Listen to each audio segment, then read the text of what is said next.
شاہ ملئی ظہیر صاحب، اللہ کے رسول صلی اللہ علیہ وسلم کے پاس ایک شخص آیا، اس نے کہا اللہ کے رسول میں کس کے ساتھ سب سے زیادہ اس نے سلوک کروں؟ تو نبی کریم صلی اللہ علیہ وسلم نے فرمایا اپنی ماں کے ساتھ۔ اسے دوبارہ عرض کیا یا رسول اللہ میں کس کے ساتھ اس نے سلوک کروں؟ فرمایا پھر اپنی ماں کے ساتھ۔ تیسری بار پھر پوچھا کہ میں کس کے ساتھ اس نے سلوک کروں؟ تو آپ نے فرمایا تیری ماں کا حق ہے۔ یعنی والدہ کا احترام، والدہ کا حق اور باپ کی نسبت بہت زیادہ ہے۔ بسم اللہ الرحمن الرحیم۔ رسول اللہ بھائی اس حدیث سے اس بات کا پتہ چلتا ہے کہ والد کا حق چوتھے نمبر پہ اور والدہ کے حقوق 3 ہیں۔ گویا اگر اطاعت کا اگر جذبہ ہے یا احترام کا جذبہ ہے یا کہنا ماننے کا جذبہ ہے، اس کے اندر بھی نبی کریم صلی اللہ علیہ وسلم نے ماں باپ میں سے ماں کو فوقیت دی، اور دیگر احادیث اس کی تشریح میں محدثین یہ لے کے آئے ہیں اگر کسی بچے کا باپ غلام ہو، یعنی یا قرضے میں جکڑا ہو اور بچہ اس کا قرضہ ادا کر لے یا اپنے کندھے پہ بٹھا کے اس کو حج کروا دے، تو باپ کا حق کسی نہ کسی معنوں میں پورا ہو سکتا ہے، لیکن ماں کا حق پورا نہیں ہو سکتا۔ رسول اللہ صلی اللہ علیہ وسلم کے پاس ایک بدو آیا اور آ کے کہنے لگا اے اللہ کے رسول اسلام میں کیا چیزیں ہیں؟ رسول اللہ نے کہا نماز پڑھا کر، روزے رکھا کر، زکوٰۃ ادا کرنا۔ وہ چلا گیا۔ رسول اللہ صلی اللہ علیہ وسلم نے کہا اگر میری امت صرف یہ 3 اعمال کر لے جنت میں داخل ہو جائے گی، لیکن ایک شرط ساتھ لگا دی، اگر اپنے ماں باپ کی نافرمانی نہ کرتا ہو۔ اور یہ جو قرآن پاک کی شاہ صاحب نے آیتیں پڑھی ہیں، اس میں تو اللہ رب العزت نے ماں باپ کے چلے جانے کے بعد دعا کا طریقہ بھی سمجھا دیا، رب ارحمہما کما ربیانی صغیرا۔ یہ اسلام کا کلچر نہیں ہے کہ وہ ماں جو آپ نے ڈباچے اور انٹرو میں کہا کہ رات کو اٹھتی تھی کہ بچہ ناپاک تو نہیں ہو گیا اور اس کو طہارت کے لیے کپڑے بدل بدل کے دیتی تھی، آج ہمارے معاشرے پہ وہ زبوں حالی آ گئی ہے کہ ہم نے ماں باپ کے لیے اولڈ ہوم قائم کرنی ہے۔ کیا ہمارے لیے یہ لازم نہیں ہے کہ جس طرح بچپن میں وہ ہماری طہارت کا خیال رکھتے تھے ہم ان کی طہارت کا خیال رکھیں؟ اور رسول اللہ صلی اللہ علیہ وسلم کے پورے ظہیرہ حدیث میں سے ایک حدیث بڑی عجیب ہے۔ رسول اللہ صلی اللہ علیہ وسلم نے تابعین کو کبھی بھی صحابہ سے اوپر نہیں کہا، لیکن ایک بات سمجھانے کے لیے مسلمان امت کو عظمت سمجھانے کے لیے ماں کی یہ کہا عمر اور علی کرن قبیلے کا اویس کبھی آئے گا تو اس سے دعا کروانا۔ اے اللہ کے رسول ہم اس سے دعا کرائیں جو ہمارے بعد آئے گا؟ جی ہاں، کیونکہ اس نے اپنے ماں کی ایسی خدمت کی ہے کہ جب ہاتھ اٹھاتا ہے اللہ اس کے ہاتھوں کو خالی نہیں لٹاتا۔ گویا ماں کی خدمت کرنے سے یہ فضیلت ملتی ہے، لیکن یہ بات نہیں ہے کہ باپ کا کوئی مقام نہیں، باپ بھی جنت کا ایک دروازہ ہے۔ رسول اللہ صلی اللہ علیہ وسلم کے پاس ایک صحابی آئے اور آ کے کہنے لگے اللہ کے رسول میرا باپ میرا مال جتنا جی چاہتا ہے نکال لیتا ہے، جتنا جی چاہتا ہے جیب میں سے لے لیتا ہے، مجھ سے پوچھتا ہی نہیں۔ اب وہ دیگر روایات کے الفاظ میں بعض میں ضعف ہے، لیکن مفہوماً یہ بات ہے کہ اب وہ باپ کو مقدمے کے طور پہ پیش کیا جا رہا ہے، اور وہ بات سوچتا آ رہا ہے ذہن میں کہ اس کی میں نے بچپن میں پرورش کی تھی، اس کو بڑا کیا، پالا پوسا، آج رسول اللہ کی بارگاہ میں مجھے شرمندہ کروانے کے لیے لے کے آ رہا ہے۔ رسول اللہ صلی اللہ علیہ وسلم کے پاس آ کے باپ سے انہوں نے پوچھا رسول اللہ نے کہ کیا آپ اس کے ہر پیسے کو لے لیتے ہیں؟ جی ہاں میں اس کے ہر پیسے کو لے لیتا ہوں۔ کیا معاملہ ہے؟ اس نے کہا جب یہ چھوٹا تھا، جب یہ چل نہیں تھا سکتا، جب یہ بول نہیں تھا سکتا، میں اس کے منہ میں کھانا ڈالتا تھا، آج طاقتور تندرست اور توانا ہو گیا، مجھے اپنے مال سے روکتا ہے۔ تو رسول اللہ صلی اللہ علیہ وسلم نے امت مسلمہ کے لیے ایک شرعی کلیہ بیان کیا، تو اور تیرا سارا مال، تو اور تیرا سارا مال، 3 مرتبہ کہا کہ تیرے باپ کا ہے، تو اور تیرا سارا مال تیرے باپ کا۔ یہ رسول اللہ صلی اللہ علیہ وسلم نے کلیہ بیان کیا، حتیٰ کہ ایک صحابی رسول اللہ کے پاس آ کے کہنے لگے اے اللہ کے رسول جہاد کرنا چاہتا ہوں۔ کہا تیری ماں زندہ ہے؟ آپ بات بتائیے، ہم پیروں فقیروں اور درباروں کے پیچھے بھاگتے ہیں، کہاں کیا ماں کے بارے میں رسول اللہ نے کہا تیری ماں زندہ ہے؟ جی ہاں زندہ ہے، پھر اس کی خدمت کر، اسی کے پاؤں کے نیچے تیری جنت ہے۔ جو حدیث آپ نے انٹرو میں پڑھی ہے نا، اس کا ایک ترک اور بھی ہے۔ رسول اللہ صلی اللہ علیہ وسلم ممبر پہ چڑھ رہے تھے، ممبر پہ آمین کہا، 3 مرتبہ آمین کا، سننے والوں نے دیکھا کہ کوئی نظر تو نہیں آیا، رسول اللہ آمین کس بات کے اوپر کہہ رہے ہیں؟ تو صحابہ نے پوچھ لیا، تو رسول اللہ صلی اللہ علیہ وسلم نے کہا جبریل امین آسمان سے آئے تھے، انہوں نے 3 دعائیں کی۔ یہاں پہ ذرا غور یہ کرنا ہے کہ آسمان سے جبریل امین آئے ہیں، وہ فرشتہ انہو لقول رسول کریم ذی قوت عند ذی العرش مکین مطاع ثم امین، کہ اللہ کا ہمسایہ ہی ہے، قرآن پاک میں کہہ دیا۔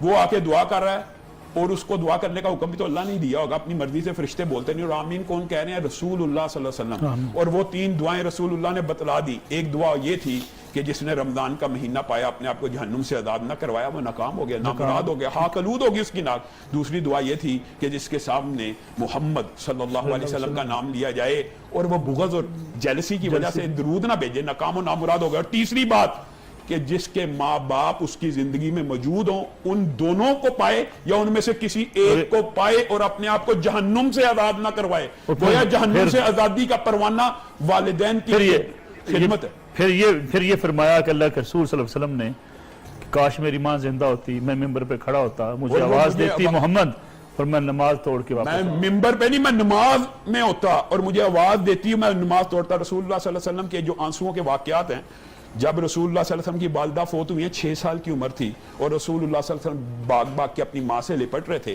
वो दाया आपको पीछे करती थी, तो रसूलुल्लाह कहते कहाँ पे छोड़ के जा रहे हो मेरी माँ को। रसूलुल्लाह उनसे जुदा नहीं होते थे, रसूलुल्लाह 6 साल की उम्र में भी उनके लिए रोते रहे। और ये जो आपने बात की है ना कि नमाज के अंदर आवाज दी जाए, ये जुरैज का सही हदीस में वाकया मौजूद है। जुरैज एक बहुत बड़े वली, काश मेरी माँ आवाज देती मोहम्मद, मैं नमाज तोड़ देता। मैं नमाज तोड़ देता। तो जुरैज नफल नमाज पढ़े थे, उनकी वालिदा ने उनको आवाज दी, रसूलुल्लाह ने बयान भी किया हदीस, और उन्होंने कहा अब मैं नमाज तोड़ूं या वालिदा की बात सुनूं। उन्होंने नमाज को जारी रखा तो वालिदा के मुंह से एक जुमला निकल गया कि तुझे उस वक्त तक मौत ना आए जब तक तू किसी बुरी औरत के मुंह ना लगे। अब वो जुरैज जो वलीउल्लाह है, उसने माँ की आवाज दुराने नमाज नहीं सुनी। हम ये कहते हम ड्यूटी पे जा रहे हैं, हम कामों में मसरूफ है, नहीं सुनी।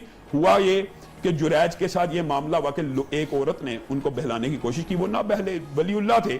उस औरत ने किसी के साथ बुराई की और आके इल्जाम लगा दिया कि ये बच्चा जुरैज का बच्चा है, ये मैं लेके आई। लोगों ने उनके ऊपर दावा बोल दिया। जुरैज ने नफल पढ़े, उनके जहन में ये बात आ गई, सही हदीस के अल्फाज हैं कि ये वो है बददुआ जो हल्की सी मेरी माँ के मुंह से निकल गई। तौबा भी की और बच्चे की तरफ इशारा करके कहा बता क्या तू मेरा बेटा। हदीस में आता है वो बच्चे जिन्होंने दुनिया में कलाम किया, उनमें से एक ये भी था कि जिसने कहा कि मैं जुरैज का नहीं फलां फलां शख्स का बेटा हूं। तो लोगों ने फिर उनकी मस्जिद के बारे में कहा कि इनको तो सोने की बना दिया जाए। गोया माँ अगर हालत नमाज में भी आवाज दे तो उसकी आवाज पे पुकार पे लब्बैक कहना है। और हम इतने बदनसीब हैं कि अपनी माँ को ओल्ड होम में छोड़, हाँ, उनको कहते हैं बूढ़ी हो गई है, अब इसको क्या पता दुनिया का। ये तो ज़बू हाली है, और यही असल में तो मुआशरे का जो अलमिया वो ये है। शाम साहब, वालिदैन की नाराजगी, इस पे भी थोड़ा सा रहनुमाई फरमा दे ताकि जो देखने वाले हमारे नाज़रीन हैं इस वक्त, कितना बड़ा गुनाह है। सही हदीस में ये अल्फाज मौजूद हैं कि अल्लाह ताला कल क़यामत के दिन उन लोगों की तरफ नजर रहमत नहीं करेगा, उन्हें माफ नहीं करेगा, उनसे खिताब नहीं करेगा। उनमें से एक बंदा वो होगा जो वालिदैन का नाफरमान होगा। और दूसरी तरफ हदीस पता क्या है, जो वालिदैन फोत हो गया ना जिन लोगों के, सही हदीस के अल्फाज हैं नसरुल्लाह भाई, रसूलुल्लाह सल्लल्लाहु अलैहि वसल्लम ने फरमाया कि कब्र के अंदर जब वालिदैन चले जाते हैं ना, तो अल्लाह ताला उनका दर्जा बुलंद करता है जन्नत में। अल्लाह ताला उनका जन्नत में दर्जा बुलंद करता है। तो वो पूछते हैं अल्लाह ये तो हमारे अमल तो मुनकते हो गए थे, ये हमारा दर्जा कैसे बुलंद हुआ। तो उनको इतला दी जाती है तेरे फलां बेटे ने, तेरी फलां बेटी ने तेरे लिए दुआ की है, तेरे लिए दुआ किया तो तेरा दर्जा बुलंद हो गया। आज मुझे और आपको ये चाहिए कि अगर हम चाहते हैं कि कब्र में हमारे वालिदैन को ये इतला पहुंच जाए, तो हम अल्लाह की बारगाह में उनके लिए दुआ के लिए हाथों को उठाएं तो उन तक ये इतला भी पहुंच जाएगी। और दूसरी बात ये जो कुरान पाक में अदब बयान किया ना, फला तकुल्लहुम्मा उफ, तो मुहद्दिसीन मुफस्सिरीन का इत्तफाक है कि उफ सबसे तकलीफ में छोटा लफ्ज है अरबी में। अगर इससे भी अगर कोई छोटा होता तो अल्लाह ताला वो इस्तेमाल करता। और ये जो झुकने का तज़किरा है ना, इमाम इब्ने सीरीन बहुत बड़े इमाम गुजरे हैं, वो जब बाजार में चलते थे लोग उनके हुस्न को, जमाल को, रूप को देख के कहते थे अल्लाहु अकबर। जब अपनी वालिदा के सामने खड़े होते थे तो कपकपा रहे होते थे। और आइम्मा का ये तर्ज अमल था कि वालिदा के साथ एक प्लेट में खाना नहीं थे खाते। उनसे पूछा गया आप अपनी वालिदा के साथ खाना क्यों नहीं खाते। कहा इसलिए कि खाने के किसी हिस्से की तरफ मेरी माँ की नजर हो गई और मैंने उसको उठा लिया तो मैं अल्लाह के यहाँ गुनाहगार ना हो जाऊं। तो नाफरमानी का तो कितना बड़ा वईद हो सकती है अगर इस तरह इम्मा ने अपनी वालिदैन का। और ये जो बात है ना, शाह साहब कह रहे हैं कि मुशरिक वालिद मुशरिका वालिदा, अल्लाह ने ये भी कह दिया कि सिर्फ उनकी बुराई के मामले में इताअत नहीं करनी, लेकिन दुनिया के मामलात में उनकी इताअत करनी है। ये जन्नत, ये दुनिया के अंदर एक कुलिया है कि अल्लाह रसूल के बाद नसरुल्लाह भाई दुनिया के अंदर हर बंदा मुस्लिम के लिए ये फर्ज है कि माँ बाप की इताअत करे। और एक हदीस में जरूर बयान करना चाहता हूँ, इसमें ज़ौफ़ मौजूद है।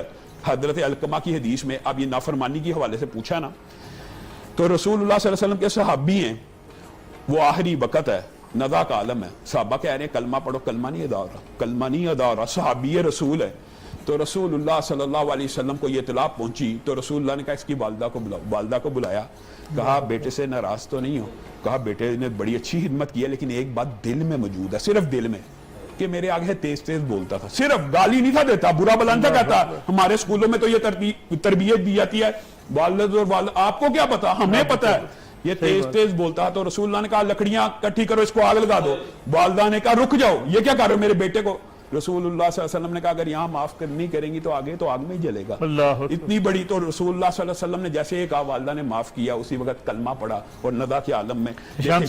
शाम साहब शहबाज कमर फरीदी साहब से हमने कलाम भी सुनना है और आज की सैरी ट्रांसमिशन का हमने इख्ताम भी करना है, उसके बाद आप सैरी करेंगे। वालदैन की अज़मत जैसा कि ज़ियाउल्लाह शाह बुखारी साहब ने, शाम साहब ने आपके सामने रखी, आपके पास एक नादर मौका है। वालदैन अगर आपके ज़िंदा हैं, आपने उनके खिदमत करके एक बड़ा मुकाम हासिल कर सकते हैं, एक बड़ा दर्जा भी हासिल कर सकते हैं। मुश्किल है, मैं बात शेयर कम ही करता हूँ अपनी ज़ात के हवाले से, लेकिन मेरी वालदा जब तक ज़िंदा रही मैंने पूरी कोशिश की कि अगर शहर से बाहर हूँ या किसी काम पे हूँ या अदम मौजूदगी हुई, वरना सारी ज़िंदगी मैंने अपनी वालदा के साथ नाश्ता किया।